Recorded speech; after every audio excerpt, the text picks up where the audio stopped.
আলহামদুলিল্লাহি রাব্বিল আলামিন ওয়াসসালাতু ওয়াসসালামু আলা সাইয়্যিদিল মুরসালিন আম্মা বা'দ ফাআউযু বিল্লাহি মিনাশ শাইতানির রাজিম বিসমিল্লাহির রহমানির রহিম আসসালাতু ওয়াসসালামু আলাইকা ইয়া রাসূলুল্লাহ ওয়া আলা আলিকা ওয়া আসহাবিকা ইয়া হাবিবাল্লাহ আসসালাতু ওয়াসসালামু আলাইকা ইয়া নবিয়াল্লাহ ওয়া আলা আলিকা ওয়া আসহাবিকা ইয়া নূরাল্লাহ। প্রিসলিম ভাই, আলহামদুলিল্লাহ প্রতি সপ্তাহে নেই আজও আমরা আপনাদের মাঝে উপস্থিত হয়েছি মাদানী চ্যানেল বাংলার ধারাবাহিক অনুষ্ঠান চোখের তারা নামে মুহাম্মদ। কাজে দূরে এবং কাছের দেশ প্রবাসে যে যেখান থেকে আমাদের এই অনুষ্ঠান দেখছেন সবাইকে অভিনন্দন জানিয়ে শুরু করছি অনুষ্ঠান চোখের তারা নামে মুহাম্মদ। দুরূদ পাক পাঠ করার অসংখ্য ফাজিলাত ও বারাকাত বিভিন্ন হাদিসে পাকের মধ্যে বর্ণিত আছে, যা আমরা প্রতিনিয়ত মাদানী চ্যানেলের মাধ্যমেও শুনে আসছি।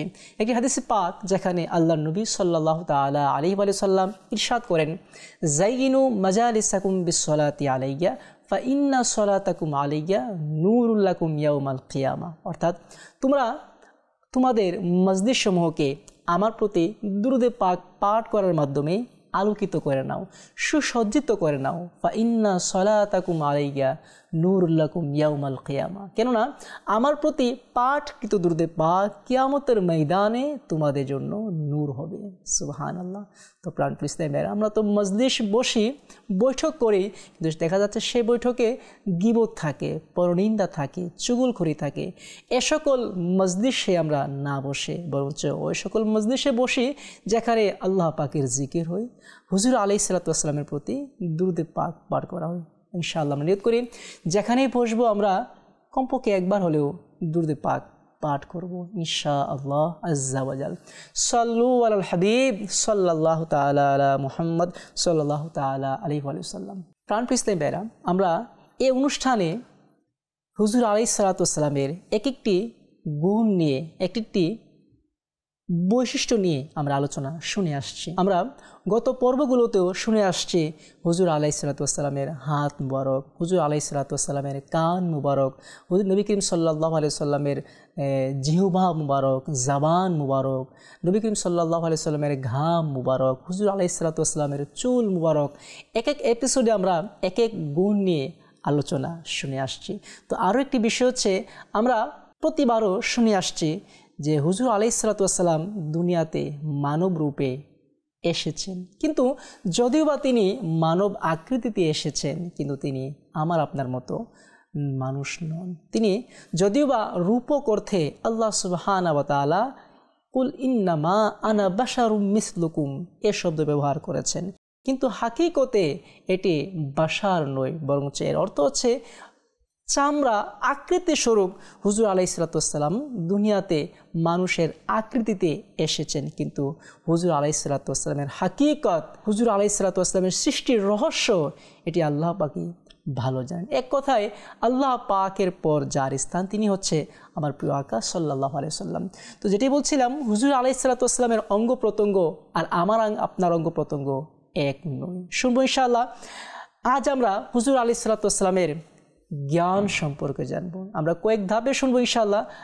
আজকে প্রথম পর্বে আমরা হুজুর আলাইহিস সালাতু ওয়াস সালামের জ্ঞান, নবী করিম সাল্লাল্লাহু আলাইহি সাল্লামের ইলম মুবারক কেমন ছিল, ইলম কেমন ছিল, জ্ঞান কেমন ছিল, সে সম্পর্কে ইনশাআল্লাহ আমরা আজকে কিছুটা প্রাথমিক ধারণা নেওয়ার চেষ্টা করব। আমি প্রথমেও বলে আসছি যে নবী করিম সাল্লাল্লাহু তাআলা আলাইহি ওয়া সাল্লামের সাথে রিলেটেড সম্পর্কিত যে সকল বিষয় আছে তা ব্যাপক, বিস্তৃত, যা বর্ণনা করা আদৌ কারো পক্ষে সম্ভব হয়নি আর ভবিষ্যতে কিয়ামত পর্যন্ত হবেও না। কিন্তু উলামায়ে কেরাম কিতাবের মধ্যে যে সকল বর্ণনা, যে সকল বৈশিষ্ট্য তুলে ধরেছেন তার বেসিক ধারণা দিয়েছেন। মূলত হুজুর আলাইহিস সালাতু ওয়াস সালামের এক একটি গুণ কত বিস্তৃত, কত ব্যাপক তা উলামায়ে কেরাম তারা নিজেও জানে না। তবে হ্যাঁ, যতটুকু তাদের জ্ঞানে ধরেছে, যতটুকু হাদিসে পাক থেকে তারা নিতে পেরেছে, বা সাহাবায়ে কেরাম আলাইহিম রিদওয়ানের প্রকাশ্য জবান থেকে যা কিছু সংগ্রহ করতে পেরেছে তা উলামায়ে কেরাম বর্ণনা করেছেন। কিন্তু এছাড়াও নবী করিম সাল্লাল্লাহু তাআলা আলাইহি ওয়াসাল্লামের গুণ আল্লাহ পাকই ভালো জানি। ইনশাআল্লাহ জানবো আজকে আমরা হুজুর আলাইহিস সালাতু ওয়াস সালামের জ্ঞান সম্পর্কে। সাল্লু আলাল হাবিব সাল্লাল্লাহু তাআলা আলা মুহাম্মদ সাল্লাল্লাহু তাআলা আলাইহি ওয়া সাল্লাম। আমরা প্রথমে একটি হাদিসে পাক শুনবো যেখানে আল্লাহর নবী সাল্লাল্লাহু তাআলা আলাইহি ওয়া সাল্লামের যে জ্ঞান কত ব্যাপক ছিল, আর আল্লাহ রাসূল সাল্লাল্লাহু আলাইহি সাল্লাম যা কিছু নিজ জবান দিয়ে ইরশাদ করেন তাই কিন্তু আমাদের জন্য শরীয়ত হয়ে যায়। মুসলিম শরীফের মধ্যে এসেছে, যা হাদিসে জিব্রাইল নামেও পরিচিত। একবার হযরতে উমর ফারুক আযম রাদিয়াল্লাহু তাআলা আনহু তিনি ইরশাদ করেন, বাইনামা নাহনু জুলুসুন ইনদা রাসূলিল্লাহি সাল্লাল্লাহু আলাইহি সাল্লাম যাতা ইয়াউম। আমরা একদিন রাসূল করিম সাল্লাল্লাহু তাআলা আলাইহি ওয়াসাল্লামের সাথে কোথাও সমবেত ছিলাম, আমরা বৈঠকে বসেছিলাম, নবী করিম সাল্লাল্লাহু তাআলা আলাইহি ওয়াসাল্লামের সান্নিধ্যে আমরা অবস্থান করছিলাম। তো ইতিমধ্যে ইদ তলা আলাইনা রাজুলুন, আমাদের মাঝে একজন ব্যক্তি আসলো, আর এই ব্যক্তির দূর থেকে হয়তো এসেছে, তাকে দেখা যাচ্ছে সে সফর করে এসেছে। সে এসে আল্লাহ নবী সাল্লাল্লাহু তাআলা আলাইহি ওয়াসাল্লামের সামনে বসে গেল। কিতাবের মধ্যে এমন বর্ণিত আছে, হুজুর করিম সাল্লাল্লাহু তাআলা আলাইহি ওয়াসাল্লামের হাঁটু মুবারক এবং তার হাঁটু মুবারক একসাথে লাগিয়ে দিয়েছে। অতঃপর ওই ব্যক্তি নবী করিম সাল্লাল্লাহু তাআলা আলাইহি ওয়াসাল্লামকে প্রশ্ন করছে, ইয়া মুহাম্মদ আখবিরনি আনিল ইসলাম, হে মুহাম্মদ সাল্লাল্লাহু আলাইহি সাল্লাম, আপনি আমাকে ইসলাম সম্পর্কে অবহিত করুন। ইসলাম কাকে বলে, ইসলাম কি, এর ডেফিনিশন বা ইসলাম বিষয়টা কি, আপনি আমাকে অবহিত করুন। আল্লাহ নবী সাল্লাল্লাহু আলাইহি সাল্লাম ইরশাদ করেন, ইসলাম হচ্ছে সাক্ষ্য দেওয়া যে আল্লাহ ছাড়া কোনো মাবুদ নেই, হযরত মুহাম্মদ সাল্লাল্লাহু তাআলা আলাইহি ওয়াসাল্লাম আল্লাহ পাকের রাসূল। অতঃপর কি ইরশাদ করছেন যে নামাজ কায়েম করা, নামাজ আদায় করা, রোজা রাখা, যাকাত প্রদান করা, হজ আদায় করা। যদি তোমার উপর হজ ফরজ হয়ে থাকে তুমি সেটাকে আদায় করবে। তো ওই ব্যক্তি যখন আল্লাহ নবী সাল্লাল্লাহু তাআলা আলাইহি ওয়াসাল্লামের এই উত্তর শুনলেন, তিনি ইরশাদ করলেন, সাদাকতা ইয়া মুহাম্মদ সাল্লাল্লাহু আলাইহি সাল্লাম, আপনি সত্য বলেছেন। নবী করিম সাল্লাল্লাহু তাআলা আলাইহি ওয়াসাল্লাম প্রশ্নের উত্তর দিয়েছেন, আর প্রশ্নকারী তিনি নিজে বলেছেন যে সাদাকতা, আপনি সত্য বলেছেন। ফাকালা উমর রাদিয়াল্লাহু তাআলা বলছেন, ফাআজিবানা লাহু ইয়াসআলুহু ওয়া ইউসাদ্দিকুহু, আমরা তার এই আচরণ দেখে হতভম্ব হয়ে গেলাম, অবাক হয়ে গেলাম, আশ্চর্য হয়ে গেলাম। আরে সে প্রশ্ন করছে আবার সে সত্যায়ন করছে, অবাক করা বিষয়। যদি কেউ আপনাকে প্রশ্ন করে আর সে যদি আপনাকে আবার বলে হ্যাঁ আপনি যা বলেছেন ঠিক আছে, তাহলে প্রশ্ন করার কোনো মানে হলো? তো উমর রাদিয়াল্লাহু তাআলা ইরশাদ করছেন যে আমরা অবাক হয়ে গেলাম, সে প্রশ্ন করছে আবার সে সত্যায়ন করছে। কল আখবিরনি আনিল ঈমান, হে মুহাম্মদ সাল্লাল্লাহু আলাইহি সাল্লাম, আপনি আমাকে ঈমান সম্পর্কে অবহিত করুন। ঈমান কাকে বলে? আল্লাহ নবী সাল্লাল্লাহু আলাইহি সাল্লাম ইরশাদ করেন, আন তুমিনা বিল্লাহি ওয়া মালাইকাতিহি ওয়া কুতুবিহি ওয়া রুসুলিহি ওয়াল ইয়াউমিল আখির ওয়া তুমিনা বিল কদরি খায়রিহি ওয়া শাররিহি। আল্লাহ নবী সাল্লাল্লাহু আলাইহি ইরশাদ করলেন, ঈমান হচ্ছে তুমি আল্লাহকে সাক্ষী দিবে, আল্লাহর প্রতি ঈমান আনবে, আখিরাতের প্রতি ঈমান আনবে, কিতাবের প্রতি ঈমান আনবে, রাসূলগণের প্রতি ঈমান আনবে এবং তাকদীরের ভালো মন্দের প্রতি তুমি ঈমান আনবে। ক্বালা সাদাকতা, ওই ব্যক্তি আবারও বললেন, আপনি সত্য বলেছেন। তো উমর রাদিয়াল্লাহু ইরশাদ করছেন যে সে প্রশ্ন করছে, আল্লাহর নবী উত্তর দিচ্ছেন, আর সে আবার সত্যায়ন করছে। আমরা বিষয়টি অবাক হয়ে গেলাম। তো অতঃপর আল্লাহ নবী সাল্লাল্লাহু আলাইহি সাল্লামের এই হাদিসে পাকের অপর অংশে ইরশাদ করছেন, ইয়া রাসূলুল্লাহ, আপনি আমাকে কিয়ামত সম্পর্কে অবহিত করুন, যে কিয়ামত কখন হবে। আল্লাহ নবী সাল্লাল্লাহু আলাইহি সাল্লাম ইরশাদ করেন, মাল মাসউলু আনহা বিআলামা মিনাস সাইল। আল্লাহ নবী ইরশাদ করলেন, উত্তরদাতার চেয়ে প্রশ্নকারী ভালো জানে। দেখেন আল্লাহ নবী সাল্লাল্লাহু তাআলা আলাইহি ওয়াসাল্লাম কিয়ামতের বর্ণনা ইরশাদ করছেন, কিয়ামত কখন হবে এমন ডিট প্রদান করছেন, কিন্তু এখানে আল্লাহ নবী ডিট ইরশাদ করেননি। তিনি প্রশ্ন করেছেন, হে হাবিব সাল্লাল্লাহু আলাইহি সাল্লাম, আপনি বলুন কিয়ামত কখন হবে, কিন্তু আল্লাহ নবী সাল্লাল্লাহু আলাইহি সাল্লাম সেখানে কিয়ামতের কথা ডেট বলেননি, বরং কি বলেছেন, যে প্রশ্ন করেছে সে ভালো জানে। আল্লাহ নবী সাল্লাল্লাহু আলাইহি সাল্লাম ইরশাদ করছেন সাহাবীদেরকে, হে আমার সাহাবারা, আতাদরি মানিস সাইল, তোমরা কি জানো যে প্রশ্নকারী কে? সে আল্লাহ নবীকে প্রশ্ন করে সে চলে গিয়েছে, আল্লাহ নবী উত্তর দিয়েছে, সে সত্যায়ন করেছে, সে চলে গিয়েছে। অতঃপর আল্লাহ রাসূল সাল্লাল্লাহু আলাইহি সাল্লাম সাহাবীদেরকে বললেন, আতাদরি মানিস সাইল, হে আমার সাহাবারা, তোমরা কি জানো যে আগন্তুক ব্যক্তি সে কে? ক্বাল আল্লাহু আ'লামু ওয়া রাসূলুহু। উমর রাদিয়াল্লাহু আনহু ইরশাদ করছেন, ইয়া রাসূলুল্লাহ, আল্লাহ তার রসুলই ভালো জানেন। তো নবী করিম সাল্লাল্লাহু আলাইহি ওয়াসাল্লাম ইরশাদ করলেন, ফাইন্নাহু জিবরিল, সে হচ্ছে জিবরাইল, সে এসেছে ইউআল্লিমুকুম দীনাকুম, সে এসেছে তোমাদেরকে দিন শিক্ষা দেওয়ার জন্য। তো এখানে আল্লাহর নবী সাল্লাল্লাহু আলাইহি সাল্লামের কাছে জিবরাইল এসেছে মানবীয় সুরতে আল্লাহর নবীর কাছে, প্রশ্ন করেছেন। কি প্রশ্ন করেছেন? ইসলাম কাকে বলে, ঈমান কাকে বলে, ইহসান কাকে বলে, কিয়ামত কখন হবে, কিয়ামতের আলামত কি কি, আল্লাহর নবী উত্তর প্রদান করেছেন। এখানে যে আমাদের মেইন বিষয়, যে আল্লাহর নবী সাল্লাল্লাহু আলাইহি সাল্লামকে প্রশ্ন করা হলো, ইয়া রাসূলুল্লাহ কিয়ামত কখন হবে। তো আল্লাহ নবী সাল্লাল্লাহু আলাইহি সাল্লামের কাছেই এমন জ্ঞান ছিল যে কিয়ামত কখন হবে, কিন্তু আল্লাহ নবী সেটা তখন ইরশাদ করেননি। এর কারণ হিসেবে উলামায়ে কেরাম ব্যাখ্যা করেন যে এখানে কয়েকটি দিক, যে আল্লাহ নবী কিয়ামতের কথা কেন বলেননি। যে আল্লাহ নবী সাল্লাল্লাহু আলাইহি সাল্লাম কিয়ামতের মেইন তারিখ, ডেট ইরশাদ করেননি। কি ইরশাদ করেছেন? যে কিয়ামত কখন হবে এটার উত্তরে তিনি ইরশাদ করেছেন যে প্রশ্নকারী ভালো জানে।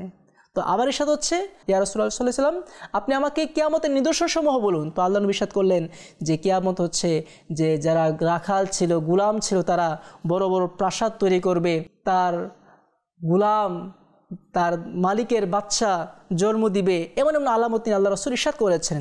তো এখানে উলামায়ে কেরাম যে বিষয়টি বর্ণনা করেন যে আল্লাহর নবী সাল্লাল্লাহু আলাইহি ওয়াসাল্লাম এখানে কিয়ামতের ডাইরেক্ট কথা ইরশাদ করেননি। এর কারণ হচ্ছে গিয়ে ওই পরিবেশ ছিল না। যদি আল্লাহ নবী সেখানে ইরশাদ করতেন যে কিয়ামত উমুক সালে হবে, উমুক বছরের উমুক তারিখে হবে, তাহলে কি হতো? লোকদের মাঝে এটি বুঝে যেত যে কিয়ামত অনেক বাকি আছে, বাস এখন যা করার করে নাও। কিয়ামতের যে ভয়, এটা মানুষের মন থেকে উঠে যেত। এখন তো আমাদের মধ্যে একটা নলেজ বা একটি বিষয় কাজ করে যে জানি না কখন কিয়ামত চলে আসে, বা মাঝে মধ্যে এমনও কিছু পৃথিবীতে প্রলয় ঘটে যায়, ঘূর্ণিঝড় ঘটে যায়, ভূমিকম্প ঘটে যায়, বা বিভিন্ন প্রাকৃতিক বিষয় ঘটে যায়। এগুলোর মাধ্যমে আমাদেরকে সংকেত দিচ্ছে যে কিয়ামত হয়তো ঘটে যাবে, ঘটছে, বা এমন কোনো পূর্বাভাস আমাদেরকে দিচ্ছে। কিন্তু যদি তখন আল্লাহ নবী ইরশাদ করতেন যে কিয়ামত উমুক সালে হবে, উমুক বছরে হবে, তাহলে মানুষের অন্তর থেকে, মানুষের হৃদয় থেকে যে কিয়ামতের ভয়, সে ভয়টি চলে যেত। এই জন্য আল্লাহ নবী সাল্লাল্লাহু আলাইহি ওয়াসাল্লাম সেটা ইরশাদ করেননি। কিন্তু আল্লাহ নবী এখানে কিয়ামত কখন হবে এই ডেফিনিশনে আল্লাহ নবী আলামত সমূহ বর্ণনা করেছেন। কিয়ামত কখন হবে এর নিদর্শনসমূহ আল্লাহ নবী সাল্লাল্লাহু আলাইহি ওয়াসাল্লাম সাহাবীদেরকে একাধিকবার বর্ণনা করে দিয়েছেন। এই হাদিসে পাক মধ্যে কি ইরশাদ হচ্ছে যে গোলাম তার আকার জন্ম দিবে, এবং রাখাল যে গরিব ছিল সে বিশাল প্রাসাদ তৈরি করবে। হ্যাঁ, এই হাদিসে পাকে যে আলামতটির কথা আল্লাহ নবী ইরশাদ করেছেন, একটি আলামত হচ্ছে প্রাসাদ নির্মাণ করা, বহুতল ভবন নির্মাণ করা, অট্টালিকা নির্মাণ করা। হয়তো আপনারা আমার সাথে একমত হবেন, দেখা যাচ্ছে একসময় সাধারণ লোক ছিল বা একেবারে খেটে খাওয়া মানুষ ছিল, সে আজ কোটি টাকার মালিক হয়ে গিয়েছে, তার কয়েকটি বাড়ি আছে, কয়েক জায়গা জমি আছে। এটি হচ্ছে কিয়ামতের আলামত। যদি বা আমরা মনে করছি মানুষ উন্নত হচ্ছে, সে তার অবস্থা উন্নতি করছে, কিন্তু না, এটি হচ্ছে একটি কিয়ামতের আলামত, যেখানে যারা গোলাম ছিল, যারা সামান্য আয়ের মানুষ ছিল, তারা আজ বিশাল প্রাসাদ নির্মাণ করছে, বহুতল ভবন নির্মাণ করছে, একাধিক ভবন নির্মাণ করছে। আর এমনও ভবন নির্মাণ করছে যেটা মানুষের কাজে আসে না, বাস সৌন্দর্যের কারণে সে নির্মাণ করেছে, কিন্তু এটা মানুষের কাজে আসছে না, এমনও ভবন নির্মাণ করা হচ্ছে। আর এগুলো হচ্ছে কিয়ামতের একটি আলামত। আল্লাহ রাসূল সাল্লাল্লাহু আলাইহি ওয়াসাল্লামের ইলম কেমন ছিল, জ্ঞান কেমন ছিল, সুবহানাল্লাহ। আল্লাহ পাক আলিমুল গায়ব, গায়েবের জ্ঞান আল্লাহ পাকের কাছে রয়েছে। আর হুজুর আলাইহিস সালাতু ওয়াস সালামকে আল্লাহ পাক দিয়েছেন ইলমুল গায়ব। ইলমুল গায়ব একটি বিষয়, আর আলিমুল গায়ব আরেকটি বিষয়। তো এভাবে আল্লাহ রাসূল সাল্লাল্লাহু আলাইহি ওয়াসাল্লামকে আল্লাহ পাক ইলমে গায়ব দান করেছেন। আর আল্লাহ রাসূলের জ্ঞানের ব্যাপারে দেখুন, জ্ঞান তো অনেক কিছু আছে, কিন্তু একটি জ্ঞান হচ্ছে ইলমে গায়ব, যেটা অদৃশ্যের সংবাদ, যেটা সাধারণ মানুষের আয়ত্তের বাহিরে। এই ব্যাপারে আল্লাহ সুবহানাহু ওয়া তাআলা কুরআনে পাকে ইরশাদ করেন, আলিমুল গায়বি ফালা ইউযহিরু আলা গায়বিহি আহাদা ইল্লা মান ইরতাদা মির রাসূল। আল্লাহ সুবহানাহু ওয়া তাআলা ইরশাদ করছেন যে আলিম ইলমে গায়ব আল্লাহ পাক এটি কারো কাছে প্রকাশ করেন না, ইল্লা মানির তাদামির রসুল, কিন্তু আল্লাহ সুবহানাহু ওয়া তাআলার রসুলগণের মধ্য থেকে আল্লাহ পাক যাকে মনোনীত করেন, যাকে পছন্দ করেন, আল্লাহ পাক তাকে জ্ঞান দান করেন।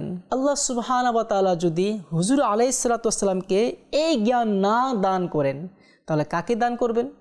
আল্লাহ সুবহানাহু ওয়া তাআলা অপর আয়াতে কারিমার মধ্যে ইরশাদ করেন, ওয়ামা হুয়া আলাল গায়বি বিদনীন, যে হুজুর আলাইহিস সালাতু ওয়াস সালাম গায়বের অদৃশ্যের সংবাদ বলতে কৃপণতা করেন না। এখানে আল্লাহ সুবহানাহু ওয়া তাআলা ইরশাদ করছেন যে হুজুর আলাইহিস সালাতু ওয়াস সালাম অদৃশ্যের সংবাদ লোকদের মাঝে প্রচার করেন, সাহাবীদেরকে শুনিয়ে দেন। আল্লাহ নবী সাল্লাল্লাহু আলাইহি ওয়াসাল্লামকে আল্লাহ পাক সেই জ্ঞান দান করেছেন, বিদায় আল্লাহ পাকের হুকুমে আল্লাহ রাসূল সেটা মানুষের মাঝেও তুলে ধরেছেন। আল্লাহ রাসূল সাল্লাল্লাহু আলাইহি ওয়াসাল্লামের একটি গুণ হচ্ছে মা কানা ওয়া মা ইয়াকুন, যে আল্লাহ পাক হুজুর আলাইহিস সালাতু ওয়াস সালামকে এই জ্ঞান দান করেছেন, মা কানা ওয়া মা ইয়াকুন, যা হয়েছে যা হবে। হাদিসে পাক মধ্যে আল্লাহ নবী ইরশাদ করেন যে আল্লাহ পাক এই কুল কায়নাতকে আমার সামনে তুলে ধরেছেন, আমার সামনে উপস্থাপন করেছেন, আমি সেটা অবলোকন করেছি। মা কানা ওয়া মা ইয়াকুন, অর্থাৎ এখানে অপর হাদিসে পাক এসেছে মা কানা ওয়া মা ইয়াকুন, যা হয়েছে যা হবে। এখানে আল্লাহ নবী ইরশাদ করছেন ইলা ইয়াউমিল কিয়ামাতি, কিয়ামত পর্যন্ত যা কিছু হবে, কা আন্নামা আনজুরু ইলা কাফি হাদি, সেটা আমি আমার হাতের তালুতে দেখেছি। সুবহানাল্লাহ। আল্লাহ রসুলের জ্ঞান কেমন ছিল যে আল্লাহ রসুল পূর্বে যা কিছু হয়েছে তো জানতেন, আর কিয়ামত পর্যন্ত যা কিছু হবেন তাও জানতেন। কিতাবের মধ্যে সূরা ফিলে আমরা তেলাওয়াত করি, আলাম তারা কাইফা ফাআলা রাব্বুকা বিআসহাবিল ফিল। এর অর্থ হচ্ছে, হে মাহবুব, আলাম তারা, আপনি কি দেখেননি, আলাম তারা কাইফা ফাআলা রাব্বুকা বিআসহাবিল ফিল, যে আপনার প্রতিপালক হস্তি বাহিনীর সাথে কিরূপ আচরণ করেছে, কি ঘটনা ঘটিয়েছে, আপনি কি দেখেননি? এই আয়াতে পাক নাজিল হয়েছে হুজুর আলাইহিস সালাতু ওয়াস সালাম দুনিয়াতে আসার পর, আর এই ঘটনা হয়েছে হুজুর আলাইহিস সালাতু ওয়াস সালাম দুনিয়াতে আসার 30 থেকে 50 দিন পূর্বে। দেখুন, হুজুর আলাইহিস সালাতু ওয়াস সালাম দুনিয়াতে এখনো আসেননি। আল্লাহ পাক হস্তি বাহিনীর সাথে যে ঘটনা ঘটিয়েছেন সেটা আল্লাহ রসুলকে আল্লাহ পাক ইরশাদ করছেন, আলাম তারা, আপনি কি দেখেননি যে আপনার প্রতিপালক কিরূপ আচরণ করেছে হস্তি বাহিনীর সাথে, আসহাবে ফিল। তো এখানে আল্লাহ সুবহানাহু ওয়া তাআলা হুজুর আলাইহিস সালাতু ওয়াস সালামকে ইরশাদ করছেন, হে হাবিব সাল্লাল্লাহু আলাইহি সাল্লাম, আপনি তো দেখেছেন, যদিও বা আপনি দুনিয়াতে এখনো আসেননি, আপনার দুনিয়াতে আবির্ভাব হয়নি, আপনি দুনিয়াতে আসার পূর্বে ঘটনা ঘটেছেন, আমি তো আপনাকে জ্ঞান দান করেছি, মা কানা ওয়া মা ইয়াকুন, যা কিছু হয়েছে যা কিছু হবে। তো আল্লাহ সুবহানাহু ওয়া তাআলা হুজুর আলাইহিস সালাতু ওয়াস সালামকে এই জ্ঞান দান করেছেন, যা কিছু হয়েছে, মা কানা ওয়া মা ইয়াকুন, যা কিছু হবে। তো হুজুর আলাইহিস সালাতু ওয়াস সালাম দুনিয়াতে আসেননি, আসহাবে ফিলের ঘটনা জানেন। হুজুর আলাইহিস সালাম দুনিয়াতে আসেননি, নূহ নবীর কথা জানেন। হুজুর আলাইহিস সালাম দুনিয়াতে আসেননি, ইব্রাহিম নবীর কথা জানেন। এটা হচ্ছে মা কানা। আর ওমা ইয়াকুন কি, আজ যা ঘটছে, আমাদের বর্তমান সমাজে যা কিছু ঘটছে বা কিয়ামতের যে সকল আলামত প্রকাশ পাচ্ছে, এগুলো হচ্ছে ওমা ইয়াকুন, যা কিছু হবে। হুজুর আলাইহিস সালাতু ওয়াস সালাম দুনিয়া থেকে পর্দা করেছেন 1500 বছর পূর্বে, কিন্তু 1500 বছর পরে যা কিছু হবে আল্লাহ নবী সেটা আগেই জানতেন। আর আগে জানতেন বিদায় বিভিন্ন হাদিসে পাকে আমাদেরকে সতর্ক করেছেন, হে আমার উম্মত, তোমরা অমুক কাজ থেকে বিরত থাকো, তোমরা অমুক কাজ করো না, অমুক কাজ থেকে বিরত থাকো, অমুক বিষয় তোমরা কেয়ার থাকো। এগুলো আল্লাহ নবী আগেই ইরশাদ করেছেন, মা কানা ওয়া মা ইয়াকুন, যা কিছু হয়েছে যা কিছু হবে সকল কিছু হুজুর ভালো জানে। সুবহানাল্লাহ।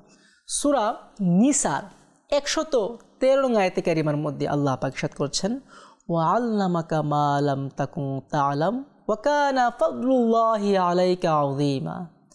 যে আল্লাহর নবী সম্বন্ধে আল্লাহ সুবহানাহু ওয়া তাআলা ইরশাদ করছেন, ওয়া আল্লামাকা মা লাম তাকুন তা'লাম, হে হাবিব, আপনাকে জানানো হয়েছে যা কিছু আপনি জানতেন না।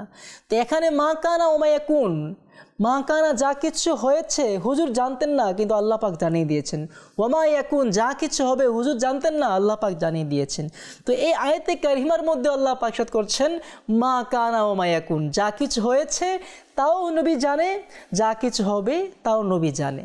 যা কিছু হবার আল্লাহ পাক নবীকে শিক্ষা দিয়েছেন, যা কিছু হয়েছে তাও আল্লাহ পাক আমার নবীকে জানিয়ে দিয়েছেন। ও আল্লামাকা মা লাম তাকুন তাআলাম ওয়া কানা ফাদলুল্লাহি আলাইকা আযীমা। আর এটি আল্লাহ পাকের বড় অনুগ্রহ হচ্ছে আমার নবীর প্রতি।